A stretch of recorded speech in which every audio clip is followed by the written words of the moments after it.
Salam, hər vaxtınız xeyirli uğurlu olsun dəyərli izləyicilər. Bu dəfə sizə qışın ilk hazırlığı olan yarpaq tutması videosu ilə gəldim. Üzüm yarpağının qışa necə saxlanması haqqında reseptlər çoxdur, yəni əminəm Instagramda qarşınıza çıxır. Mən də sizə bunun 3 üsulunu göstərmək istəyirəm. Əminəm bir çox xanım bunu bilir, amma yenə də mən də demək istəyirəm ki, ən yaxşı dolmalıq yarpaq ağşanının yarpağıdır. Çünki ağşanının yarpağı həm zərif, həm də tüksüz olduğu üçün dolmaya çox gözəl dad və görünüş verir. Keçək yarpaqların tutma qaydasına. İlk üsul. Təmiz və quru yarpaqları bankaya yığırıq. Sonra isə üzərində kağız və yaxud da salfet də ola bilər, yandıraraq tez ağzını küp bağlayırıq. Bu, bankada vakum effekti yaradaraq yarpağın qışa qədər xarab olmasının qarşısını alır. İkinci üsul.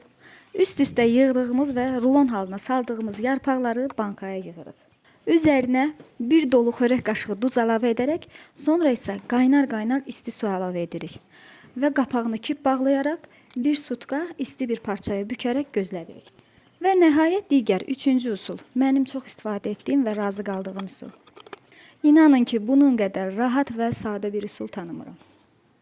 Yarpaqları 2-2 bükərək plastik bir pet şüşəyə doldururuq. Dolduqdan sonra ağzını bağlayıb soyuducunun dondurucu gözündə qışa saxlayırıq. Bu formada qışa saxlanılmış yarpaqdan dolma bükdükdə qışın ortasında belə sanki indicə tənəkdən dərmiş kimi bir dadı olur. Məncə siz də bu üsulu sınayın.